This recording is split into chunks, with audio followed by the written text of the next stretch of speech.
I'd just like to welcome everybody to day 2 of the Virtual Investigative Interviewing Conference 2020, which is being hosted by MyKludo. And we had some fabulous sessions yesterday, and we've got some more excellent sessions lined up for you today. We are beginning shortly with a presentation by Greg Lamey from Forensix Investigations Group, talking about applications of the PEACE model. At 11 o'clock this morning, Sydney time, we're having a coffee catch-up and an interactive session where we catch up on our previous sessions if you weren't able to attend all of them, or you want to discuss some of those issues that have been raised for you in your work. And then at 1 o'clock today, we have a presentation from Dr. Patrick Tidmarsh about the whole story approach to investigations. And then finally, our final session today is at 3 p.m, where we have another open meeting with a Q&A with myself and Simon from MyKludo, just to explain how MyKludo operates and what we're aiming to achieve and what services we can provide for organisations and investigators. So you're very welcome to join us at those sessions as well. So now I'm going to introduce Greg Lamey, who will be conducting this next session for us this morning. And he's going to be presenting the PEACE model, practical and real world uses. So Greg joined the New South Wales Police Force after graduating from university with a Bachelor in Business, majoring in Human Resource Management, and he rose to the rank of Detective Inspector, being responsible for a number of complex strike forces and major investigations. Gaining further qualifications in policing, investigations management, and criminology, he was accredited as a police negotiator and heavily involved in training young investigators. On leaving the police force, Greg focused mainly on corporate and workplace investigations and workplace investigations training. Along with his specific interests in bullying, harassment, and code of conduct issues, Greg has been responsible for the training and development of compliance officers across Queensland, including local governments. So Greg, I'd love to welcome you to the conference this morning, and very much look forward to your presentation. Thank you. Thank you, Harriet. Okay, well, good morning, everyone. Look, it's a real pleasure to be here with you all this morning, nights and early from very hot Queensland. So welcome to everybody across Australia and the world. I'm privileged to be able to have been asked to present at this conference, particularly in light of the quality of the other presenters which I watched yesterday. So it's my pleasure to be here. What I'm going to do today really is probably present investigative interviewing from certainly my perspective, but a practical view. And I say that because obviously I've been trained in the PEACE model many years ago now, and I use that PEACE model throughout my police service. Not only that though, and what's important I guess, is that it is a very transferable way of interviewing, not only for police, but across to the corporate and government sector. And as we know, and as a lot of you are watching this conference, is your corporate and government investigators as well. And what I've found is that this model of investigative interviewing is really applicable to everything. So as Harriet sort of explained, you know, my primary role now is doing bullying, harassment, sexual harassment, code of conduct, fraud, and that sort of stuff. What I've found is that this model is really applicable to those sort of sectors too. So I hope that you'll be able to get a little bit out of this, you know, short seminar, and that's what it is, a short seminar. Certainly if the PEACE model is something that you're interested in, I'd only encourage you to further train in it. I think when I did my training in this at Charles Sturt University, and hello to anybody from CSU, many years ago, it was sort of ran almost a week from memory. So there is a fair bit to it. Today, I'm obviously just going to go through, you know, the basics of it and how it can apply to you as an investigator. So what I will do, and Harriet's already, said that if you've got any questions, please put them in the Q&A and we'll have some time, no doubt, at the end to go through those. So I will share my screen with you.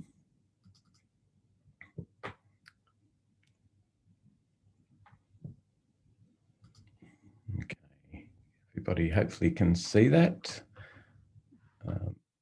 Okay, so again, look, thanks so much for inviting me to present at this investigative interviewing conference. Interviewing's always been a passion of mine, and I regard interviewing as certainly within the top 1 or 2 skills that a good professional investigator should have. So what are we going to talk about today? I'm going to introduce you to the basic mechanics of the PEACE model. And as I said to you before, they will only be basic mechanics. I don't regard myself as an expert in PEACE. There are probably lots of other academics and researchers around that can give you more detailed information. There's lots of literature and research about the PEACE model and its use in investigative interviewing. And the point I guess I made before is that it's applicable to government and corporate investigators, but it's a model that you can adapt for yourself. And that's certainly what I did when I learned about it. So we'll go through the PEACE model in fairly brief terms. I'll also overview some of the essential, from my point of view, communication tips that ensure successful investigative interviewing. And some of this may, if you're involved in interviewing at all, you'll know these things that I'm going to talk to about, but they sort of intertwine with, good investigative interviewing. Then I'll show you some practical applications of the model. So we've got a number of diagrams that I'll show you. We'll do a short whiteboard exercise. I'm not sure how that's going to go, but we'll do our best there. And really, the whole point is to show you that it's a model that you can adapt for your own use in your role. That's whether you're, in the education department, or whether you're a workplace investigator, private investigator doing insurance, corporate fraud, whatever. It's a model when you're interviewing people that can be applied definitely across many sectors. It's not just for police. You will see, and you may have seen this PEACE model diagram, of course. I'll show you that again later. And what we're going to learn today, certainly what I'm going to highlight, is that there's a real difference between the traditional way of interviewing and this new way. Now, new is in inverted commas there, so because it's not really new, but it's very different to the traditional method of interviewing. And we'll have a bit of a talk about why this new way is best practice and how you can apply it in your role. I won't go over this too much. Harriet, thank you very much for that introduction. Of course, I am the CEO of the Forensix group. We conduct workplace investigations and an amount of workplace training as well. I'm also the CEO of the Professional Investigators College of Australasia. So that's a small, at this stage, RTO in Australia, and we deliver, we've got 2 courses on scope, which we deliver, and we're really focused on providing a pathway for investigators throughout the country and beyond. I was a former police inspector. I spent most of my time as a detective, so I've walked the walk in terms of interviewing, and that's why I still believe today that this PEACE model of interviewing is certainly the best way, and certainly it's the most ethical way of interviewing across any sector. I'm licensed investigator as well, which allows me to do that. The main focus probably for me at this stage is in HR. So this is very applicable to HR and related investigations as well.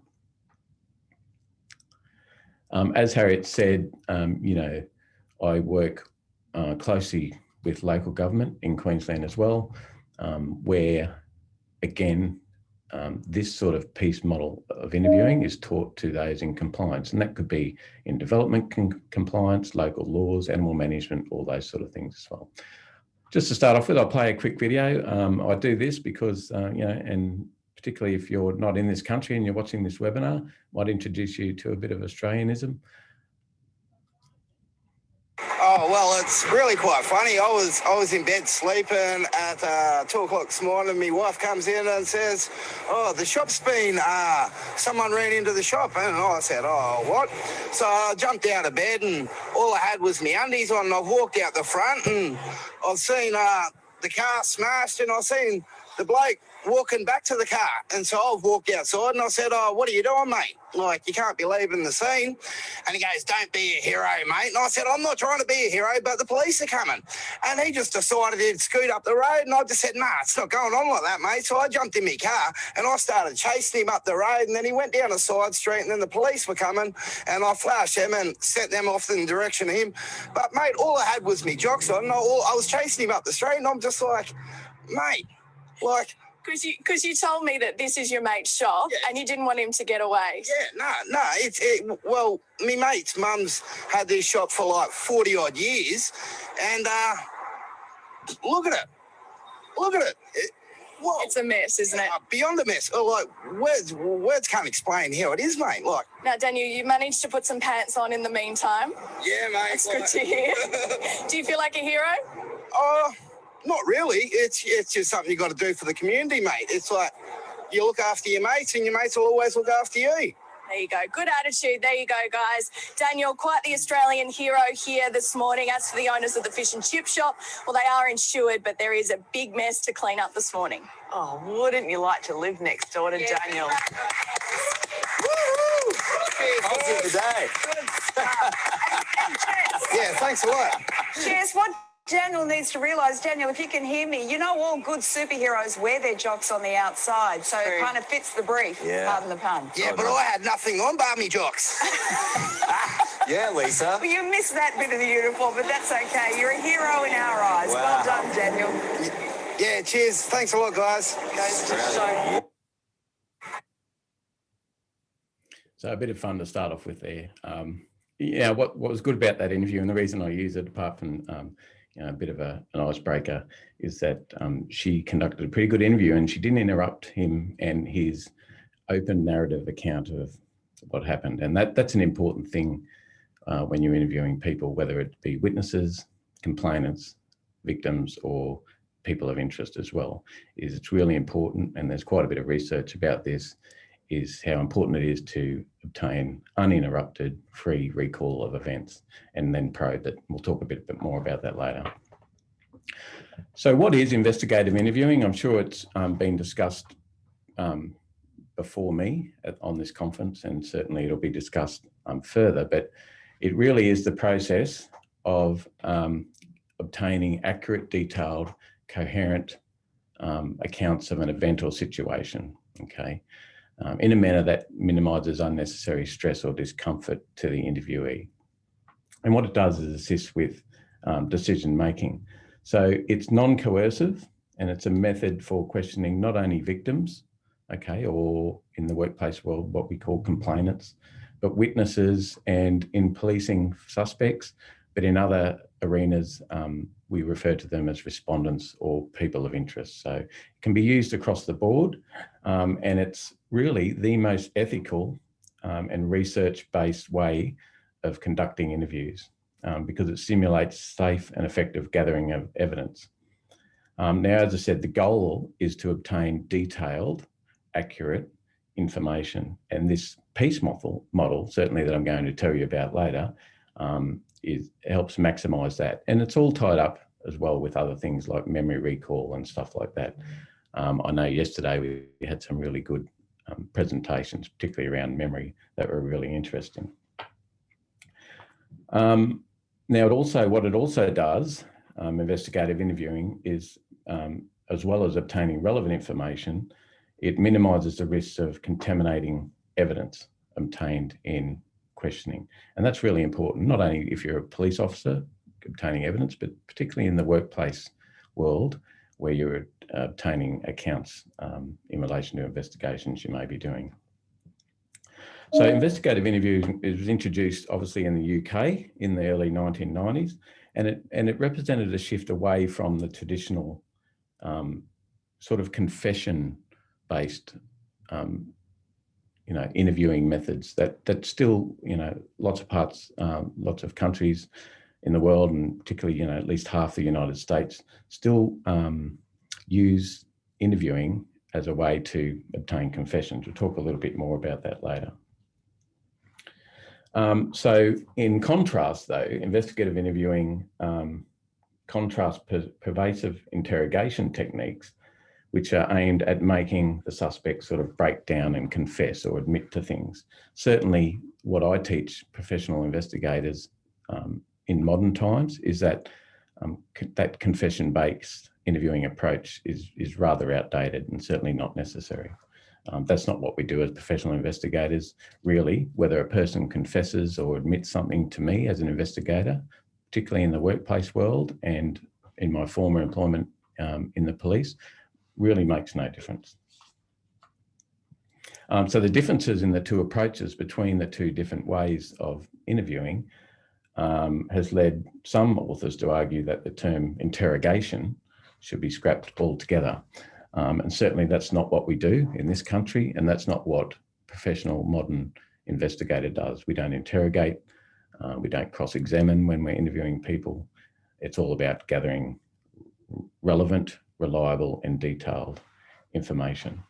Now, much of the scientific base for investigative interviewing comes out of social psychology, okay? And there's lots of different conference sessions that we're going to have during this conference that talk a lot about psychology, and certainly I'm not in a position to, talk too much about that, including, as we heard yesterday, studies of human memory. It's really important in terms of investigative interviewing process.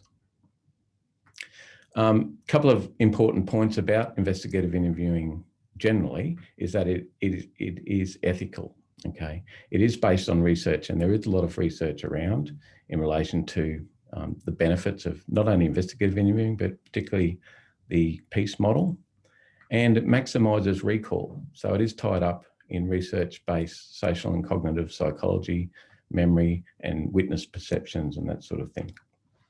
But what's an investigative interview exactly? It's a structured conversation, isn't it? It's a formal conversation with the party, whether it be a victim, witness or complainant, that gets the best evidence, that obtains detailed evidence and information.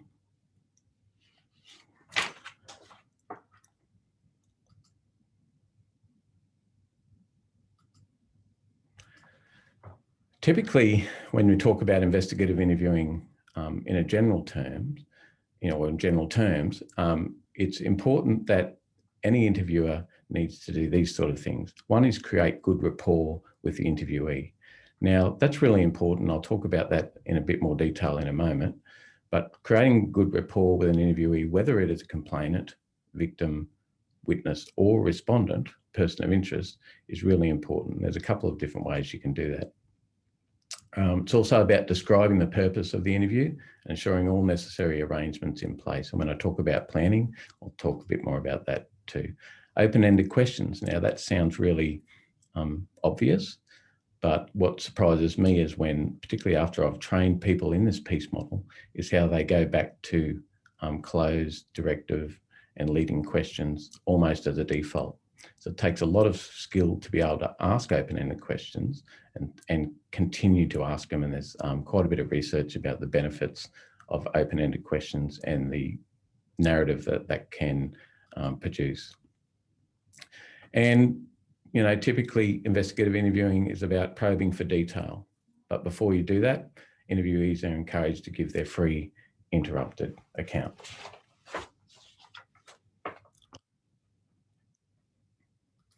So what is the difference between interviewing and interrogation? Well, they're not the same, so they're not synonymous.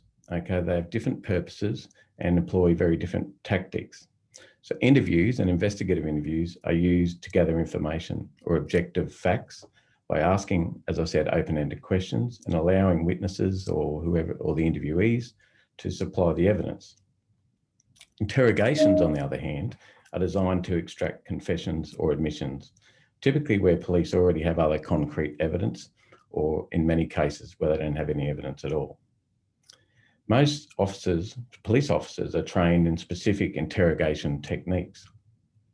and they are coercive. And there is a real danger in using those sort of techniques. And certainly it's not something any professional modern investigator should rely on. And it's all about solving a crime if we're talking about police. For example, in America, there are a number of different techniques that are taught. One is the read technique, where interrogation is an accusatory process, where the investigator basically tells the suspect the results of the investigation clearly indicate they committed the crime. And there's all sorts of different methods they use to do that. And, you know, again, that sort of technique, that interrogation technique, is used to obtain confessions. That's what the focus is. The early police view was, and that's why these interrogation things were commonplace, certainly 10, 20 years ago, is that witnesses could expect to be cooperative people, willing to assist and tell the truth, and they were interviewed to obtain statements, whereas suspects, people of interest, respondents, whatever you want to call them, were expected to be uncooperative, resist, and generally to lie. And that's why the interrogation was important, or that's why the old ways of doing things, interviewing people, was regarded as interrogation, because they were focused on obtaining a confession. Just a couple of things I'd like to go through generally about effective interview strategies, which, you know, many of you who are doing interviews may well be aware of, but things like voice. So to keep your voice calm, but with enough authority, that goes without saying. And knowing how to use questions and when to use them is really important. One thing about the PEACE model, which we're going to go through shortly, is that generally or typically your natural reaction is to dive right in and question the interviewee about what you want to know. And what I see, particularly amongst local government investigators and state government investigators, is that they go into interviews with a set defined list of questions. Now, that's okay to do that or to rely on that as a base, but the PEACE model is very much different to that in terms of you let the interviewee guide where it's going to go and you probe for detail. Okay, but questioning, again, you need to know what type of questions to ask and when to ask them. That's open, and we're talking about open and closed questions there. Some other strategies, opening questions, obviously more than getting a yes or no, and closed questions are useful when you need a yes or no answer. But they should be closed questions certainly at the exhaustion of open narrative. Leading questions can be used, but they're not ideal, but certainly when you're probing, it can be something that you may consider. And probing questions, which we've talked about a lot, are things like who, what, where, when, why, and who. So the mnemonic they call for that is the 5WH, and it's really important to have that cycle around in your mind when you're interviewing somebody. Being assertive is a skill, okay, and it takes practice. It's not about who can speak the longest. If you're a good interviewer, you'll do things like communicate with warmth and empathy, and you'll do things like using minimal encourages. Now, why is this important and how is it relevant? Well, minimal encourages are things that let the interviewee know that you're listening to them. So if you've been in this game for a while and you've interviewed people, whether it be victims or witnesses, you'll know that people are pretty quick to know, to pick up if you're not actually listening to them. So the difference between listening and hearing.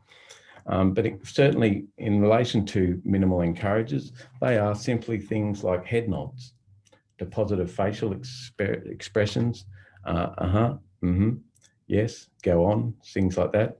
They're brief supportive statements that signal attention from you and understanding, okay? They're mostly verbal, but certainly there is a non-verbal component to them. So things like yes, or I'm with you, or I see what you mean, or go on, or yes, head nods, etc., including silence and that sort of thing, can be very effective techniques when you're interviewing people. Now, just a word on that there is some issues with minimal encourage, particularly in the workplace world when you're talking about interviewing people like respondents in relation to bullying and harassment. So there are some things you need to know about with that. Certainly when I'm doing that sort of thing, I make sure that the person knows that, you know, even though I may say use minimal encourage, like yes or I see or go on, doesn't mean I'm necessarily agreeing with the interviewee, and that's important too. Okay, so effective listening, what we call active listening, allows for effective investigative interviews to take place. Okay, and it is about listening rather than hearing, and that's really important. It's about managing conversations with interviewees and you know, providing them with the professional response that you would expect back. And as a result, you're going to get far better information. So talking about active listening and using those minimal encourages, what it does is it shows the interviewee presence and interest, okay? It encourages free recall, which is really important.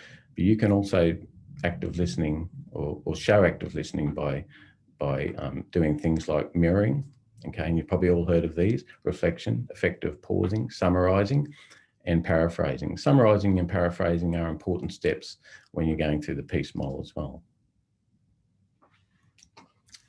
Okay, so, you know, how does this relate to you if you're not a cop? Okay, well, as I said at the start of my presentation, effective interviewing is not just for police, okay? It's not just for criminal investigators. I use it every day when I'm doing typically workplace investigations, but it is now used effectively across government. And I know we've got a lot of government investigators tuning in, but civil and administrative investigations, it's certainly very relevant as well.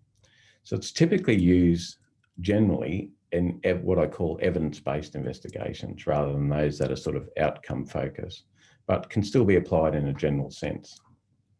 So why is it a good idea for civil or administrative or quasi-criminal sort of investigations to use the PEACE model? Well, one of the things, and certainly in this country, that is important is procedural fairness. So there are three things to procedural fairness, and that is people have the right to know. We're talking about respondents. They have the right to know the allegations against them. They have the right to be heard and have that have what they're saying considered, and they also have the right to be judged only on the evidence. So PEACE model perfectly aligns with those sort of things. Certainly in terms of the right to know, the PEACE model is all about letting people know what you're investigating. In relation to the right to be heard, it's about obtaining free, detailed information from the person and to probe that and use that as a basis for your decision making.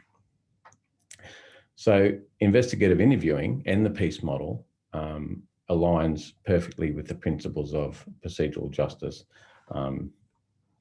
in my view anyway. So the ability to conduct effective investigative interviews is at the core of any workplace investigation. And, you know, that can be not only criminal investigations, but things like fraud and bullying, as I've discussed. Some investigators obviously take the view that interview techniques like they see on TV, you know, we've all seen them, are a model for their own investigations and their own, you know, interviews. And the reality is that any good investigator or the reality of a good investigation interview is that's far less dramatic than what you see on TV. And there's, you know, there's far more that you will get from a good investigative interview than that interrogative process that we talked about before. I just want to have I just want to mention a few things about generally good cognitive interviews, okay? And these are planning and preparation. You would know that, you know, where, when, how, and how you're going to do things are all important, as well as taking into consideration demographics of the interviewee, okay? There's probably not much point in me going through those sort of things. Rapport building, first impressions, trust, and the environment is extremely important no matter what sort of interview you're doing.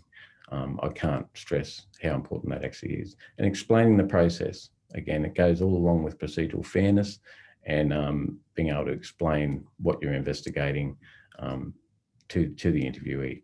The account, which we'll talk a bit more about later, is really important. And again, that's about using open questions and minimal encourages, showing professional empathy, etc.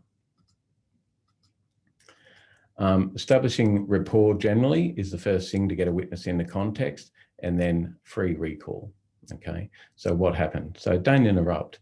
What I find when I teach the PEACE model to trainee investigators is that immediately when the tape is switched on and they know in their mind what the process is of the PEACE model to go through, what they find is that they want to interrupt and ask questions because that's what's in their mind. And the PEACE model does take some practice. We'll talk about free recall and probing in a moment, and closing in that, or we'll have a bit more explanation on the PEACE model itself. So why is it different? Well, because as I said before, traditional model of interviewing, and it may be the model that some of you use now, is to have a predetermined set of questions. And that's good if that's what you're doing, if you need those sort of administrative issues to go through, and that's very important. But I think any modern investigator have a predetermined set of questions is sort of a little bit limiting. That's why it's different. So question, answer is very different to investigative interviewing in the PEACE model, because that is about asking open questions, getting open narrative, and then probing for detail and challenging as well. And we'll talk a bit about that, or what challenging is about as well. And one of the biggest things is probing questions. And I said before, the who, what, where, when, why, and how should be something that cycles round in an investigator's mind constantly. And it's particularly important, these probing questions, when we talk about the PEACE model. Okay, so what is the PEACE model? And again, this is really sort of difficult for me to go through this in a couple of minutes, but we're going to try. Okay, so it's a mnemonic, of course, and it stands for planning and preparation, engaging and explaining, account, closure, and evaluation. We're going to talk mainly today about the first three: planning and preparation, engaging and account. Closure and evaluate are sort of reflective things that you can do. So again, there's that PEACE model illustration, and that sort of sums it up pretty well in terms of the process that's used. So planning and preparation, obviously, aim of any interview is to establish the facts of what happened. And all good interviewers, as you would know, take some amount of planning. What I actually like about the PEACE model is that, and I know this from experience, is that you can technically walk into a room not knowing anything and conduct an interview to get good information from, good detailed information from an interviewee. It actually can be done, and there's plenty of times as an ex-policeman that I walk into a station, start a morning shift, and have somebody sitting in custody that had to be interviewed with very little planning and preparation. And that's one of the good things about the PEACE model, in my view. So some interviews will fail due to poor preparation and planning. We would all know that. And it's about mentally getting ready for the interview. So you really need to focus on stopping yourself from interrupting and asking probing questions too quickly. And considering what you need for the interview is another big thing. Okay. The next step in the PEACE model is engaging and explaining. Now, I've already touched on this a little bit, and why it's so important to engage and explain. Okay, it's about building rapport. Okay, it is about making sure that that trust is there, because obviously if there's more trust, there's going to be you're going to be able to get far better information from the interviewee. When you're beginning the interview, it's really important to not only engage and build that rapport, but to explain the whole process. There's nothing worse as an interviewee to not know what's happening. Certainly in the workplace world and in many civil administrative investigations, part of that procedural fairness is to make sure that people know the allegations against them. So it may be the case that you might sit down and say, you know, you're here because of this, or generally in workplace investigations, they are provided fairly detailed written advice about the sort of things that are being investigated. So I cannot again stress the importance of rapport. Now, what I say to people I'm training, and it's something I practice as well, is whether you spend 10 seconds or 10 minutes building rapport is up to you, and it's going to depend on the characteristics of the interviewee. But it's important to build that trust, okay, particularly if they're going to be an interviewee that actually, you know, is prepared to give you information. And certainly in the workplace environment, they're generally obliged to. But again, whether it's, you know, you ask them a question about what they did on the weekend, or you have some other off-topic conversation that builds that rapport, it's extremely important. So the account clarification and challenge is the next phase that we're going to talk briefly about. And this is about obtaining open narrative from the interviewee, okay? So it's about active listening, and it's about using your verbal and non-verbal behaviour to obtain open narrative, and we'll go through how we're going to do that in a minute. Here's this is something I put together and I give to many of my trainee investigators, which breaks down the PEACE model into really 3 steps, okay? It is quite more detailed than that, and if you do more research and training in the PEACE model, you'll know that it is quite detailed, but this is how I've sort of adapted it to suit me in my role, and I find works for me as a workplace investigator, but works particularly for people I'm training in local government as well. And again, step 1 is the introduction, which is about all the administrative stuff you need to go through. And that generally is where you need some sort of pro forma. The second step in my abridged PEACE model is what I call the person of interest agenda. Okay, so there are 2 agendas, person of interest agenda and the investigator's agenda. What does that mean? This is the open narrative account from the person of interest, suspect, respondent, defendant, whatever you want to call them, about, and it's their version of events about whatever it is you're investigating. Okay.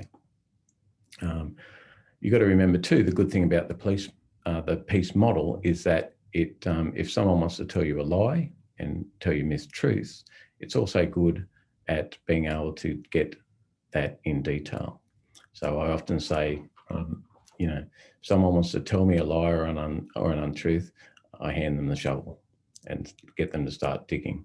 And that's good for an investigator because it gives you good leads, good information to disprove that lie. So again, I go back to, I don't really care if somebody wants to tell me the truth or not. I get good detailed information that allows me to make good decisions as an investigator. Once a person does give you a free narrative recall of events, you must do what's called probing, okay? And that's what we talk about, the who, what, where, when, and why, and how of everything, okay? It's about detail. You haven't actually, at this point, asked the interviewee any questions about really anything. That's where the investigator's agenda comes in as step 3. And that's about introducing evidence to the person of interest, okay? And when I say evidence, it may be showing them something, it may be showing them a video, showing them a document, it may be putting to them why their version of events is different to some of the evidence you have for example, a statement. Typically, this is how the PEACE model looks, okay? And when you're looking at obtaining the person of interest agenda, this is a timeline, and these are the points along the spectrum of whatever it is they told you. Now, you've got to remember, when you obtain a free narrative from somebody, that could be 10 words, or it could be a 10-minute narrative. It doesn't matter. whether it is a short narrative or a long open narrative about what it is you're investigating, the important thing for you as the interviewer is to make those key points and then probe them with 5WH. So who, what, where, when, why, how. Okay, that's the person of interest agenda. What you end up with when you finish, and I encourage my, the people I train in this method to use this and draw these lines and use this sort of diagram when they're interviewing people. What happens is you get all sorts of notes all over the page, and you've got good information with which to work. After that, as I said, you've got the investigator's agenda where you can introduce evidence that you have. Okay, might be statements from people, witnesses, might be exhibits, etc. In the case of police, this is the time where you bring in the fact that you may have some prints or DNA or CCTV evidence. And this is all after you've obtained this open narrative account from the interviewee. Now, running a bit short on time, I just want you to think about that timeline and the key points in what's being told when you watch this video. So even if you've got a piece of paper, I encourage you to draw the line on it and jot down along the top the key points of this short workplace video, and then we'll have a bit of a chat about it. Tell me about your day starting from when you came in to work, the day of the incident. Okay, so it was icy, and so I took my time coming into work and then walked over to the body shop. I went to the team room, hung up my coat, and put my lunch in the fridge and talked to Teresa a little bit, our team leader. Yes. So after that, I went to workstation 1 down there at the end of the B line. Okay. I worked on that job until first break. Okay. I went back to the team room and I had a snack and read the newspaper for a little bit. Okay. Then I went to the workstation 2, so I rotated. After a break. And I worked on that job until lunch. I went to the cafeteria for lunch and sat with our team. And then after that, I rotated again onto workstation 3 there, that L bracket job. Okay. And that was a job that I was working on when the incident happened. Okay. So what drew your attention to the incident? I heard a loud crash. Yep. Okay. Now, where were you at when the incident occurred? I was at workstation 3 and I was loading the L bracket to the fixture. Okay. Yep. At what time did this occur? It was just before second break, so about 1:30. Just before second break. Okay. Tell me exactly what you saw. Okay. I was loading the L bracket to the fixture and I saw out of the corner of my eye, Larry, our material driver on a fork truck, and he was coming around the corner. Okay. And he collided with a burden carrier, one of those carts with a flatbed. And when he hit it, his leg got pinned. Ooh. Yeah. So the burden carrier driver backed up, and that's when I saw his leg, and it looks like it's broke. Okay, so when I do that exercise, and that's only a short, industrial accident interview, I come up with about 8 or 9 main points of what she said. And if you think back to the diagram that I showed you before, those 8 or 9 points would go along the top. And it's very important, as I said, to use minimal encourages to get free recall open narrative account in as much detail as you can to start off with. What you then do is go back to each of those, in this case, 8 or 9 points, and then probe them. So cycle in your mind who, what, where, when, why. An example might be the collision. So I had the second last point is the collision where his leg was pinned. So if you think about probing that, you go, where were you when the collision occurred? What time exactly was it? How did you know that was the time? Where was Larry? Was anybody else watching? Cycle around the 5WH and you can obtain further probing information. Again, once you have that detailed information, that's the time when you're interviewing suspects or respondents that you sort of ask them to explain, the difference between evidence you may have as well. Now, I do note the time we're running pretty short, But conversation management is for style, it's a style used with suspects or respondents.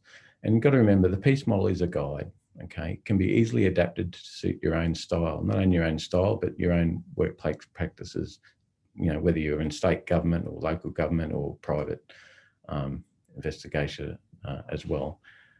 Okay, it does have distinct advantages at court and tribunals, and it is fair and ethical to the suspect or respondent. And if we talk about the PEACE model, it's again asking for recall of event. The PEACE model in detail talks about checking and confirming and looping and doubling back and all those sort of things, which is fine. And that's good information for professional interviewers, but whether you want to do that or not is another thing. It's all about probing, checking and confirming. If you've got a corroborator, that's a good time to have them ask questions and put allegations to them. Okay, just some takeaways from what we've talked about. I am conscious I'm running very short of time, but planning your questions in advance is okay, as I said before, but be prepared to depart from the script, okay? And that's what the PEACE model is all about. It's about going with the flow. It's about putting that narrative back on the interviewee and then probing, okay?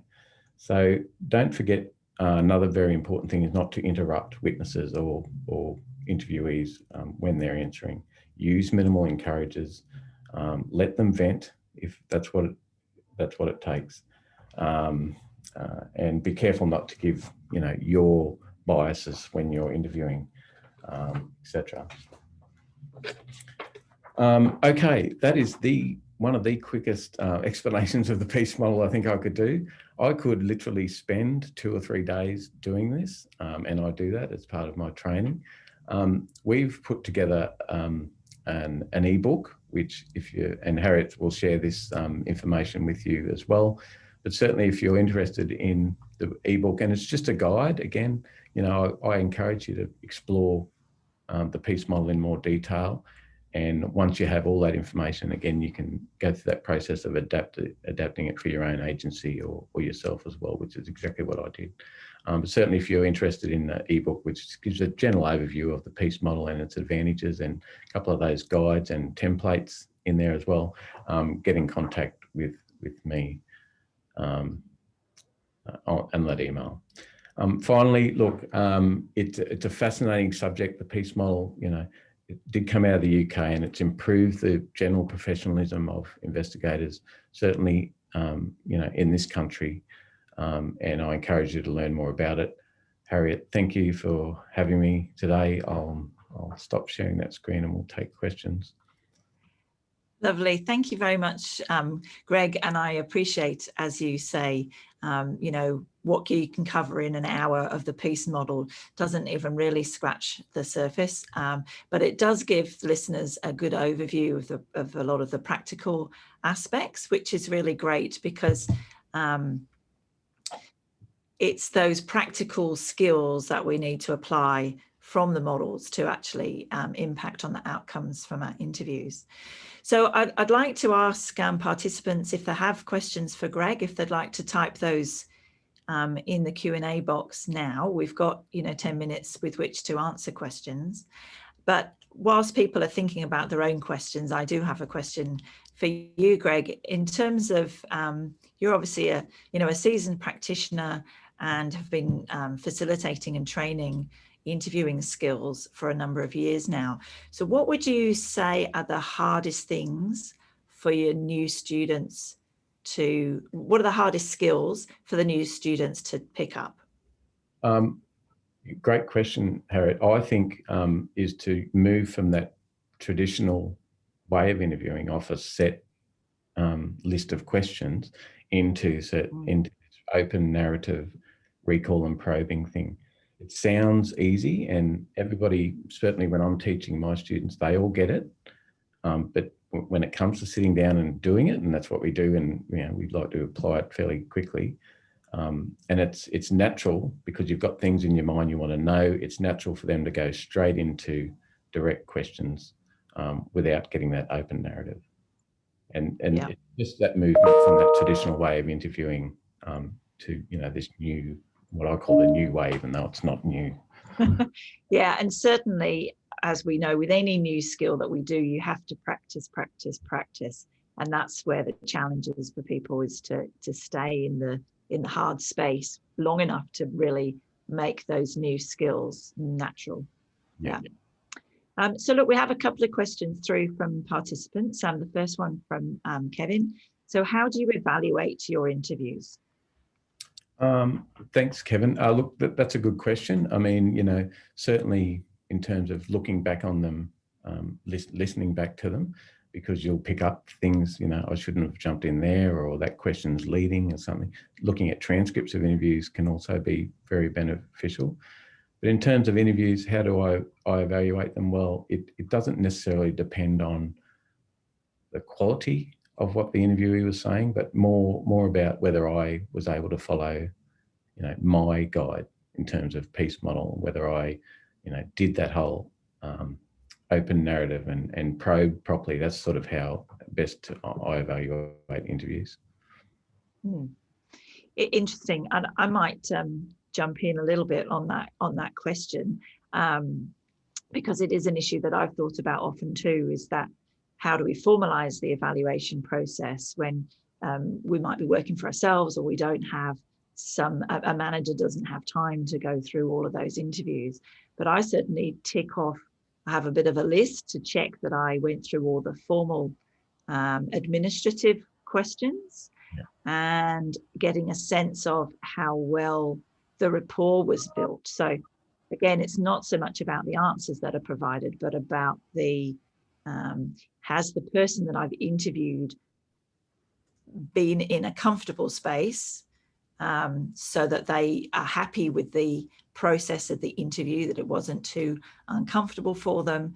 Obviously, taking into account that for some suspects, the interview is going to be uncomfortable regardless of how well you interact on a personal level. Yeah, that's true. So we have another question from May, is how do you manage uncooperative respondents? Oh, okay. Yeah, well, I'm assuming that May's probably talking about workplace investigations. So if you are, well, that's, again, with anybody who's uncooperative, you know, it's all back to your communication style, I think, and your ability to build that rapport. So yeah, look, I have to deal with some very uncooperative respondents, you know, when I'm putting certain things to them, especially when you're talking about things like sexual harassment and fraud and misconduct and those sort of things. It can be very difficult, but it all comes back to your ability to communicate and build rapport, because people will trust you if they think you're genuinely interested in them and you're there to get their side of the story in detail. If you don't give that impression, that trust is broken. And I think you know, that's how you sort of build that confidence in the interviewee. Ultimately, though, as we all know, if someone doesn't want to say anything to you, or they don't want to say anything to you, there's no model to deal with that. I mean, you can put certain things to them, certainly, or certainly if in a workplace or administrative context, you know, they need to know the allegations against them. But in the end, you know, there isn't any model for dealing with someone who's not going to cooperate with you. Again, I'll go back to the PEACE model is perfect for obtaining information from people, even if it's a lie. So for example, quickly, Harriet, you know, if someone wants to, if you're investigating something, whatever it is, and they don't want to tell you, well, the PEACE model is perfect to say to them, to frame what they're going to tell you in terms of time. Well, tell me everything you did on that particular day.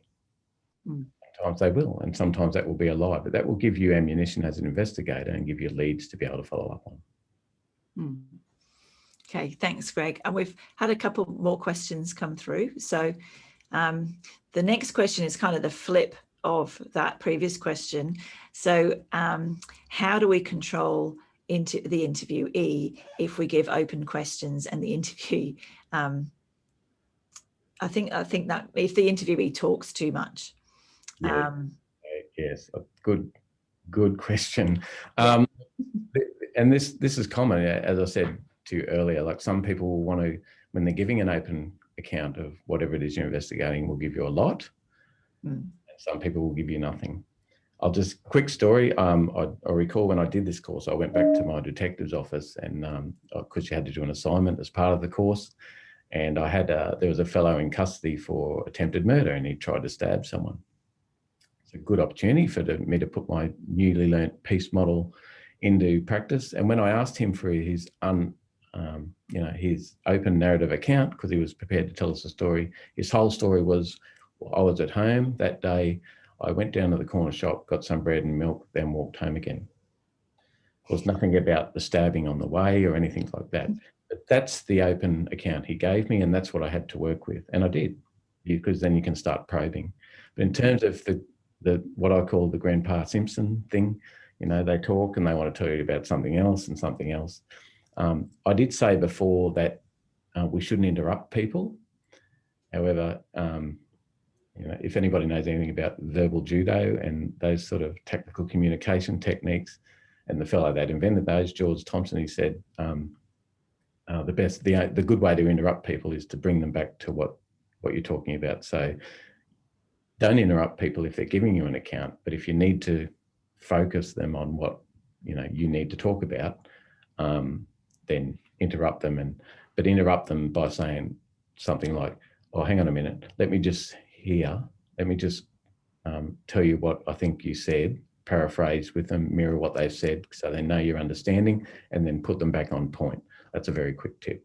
There's a lot more I could say about that, but that's a quick tip. Paraphrase for them, let them know that you've understood them, and bring them back to what you're actually investigating. Okay, and we have one more question, and I think we've got time for that question. So that's from Deborah. So do you find the PEACE model works better in a particular investigation, such as workplace investigations? No, I'm a passionate advocate for the PEACE model across all investigations. Look, it can be problematic sometimes in workplace matters where you may have 10, 20 allegations you have to put to the person. But again, it's a model only. You can adapt it and use it, and it's quite adaptable. That's what I really like it. So I don't think so. It's perfect for workplace. It's obviously perfect for criminal investigations, but it also, and that's a point I guess I want to make from this whole presentation, is that it's very applicable and useful to investigators in government and corporate sector as well. All right. Well, thank you very much for your time this morning, Greg. That's been a really useful presentation covering the key aspects of the PEACE model. And I hope, or we might, don't think we have any time for any more questions, unfortunately, but we welcome everybody to join us for a coffee catch up at 11 o'clock this morning. And if you have further questions around the PEACE model, we can discuss those too. All right. So thank you very much, Greg. Enjoy the rest of your day. You're welcome, Harriet. Thank you.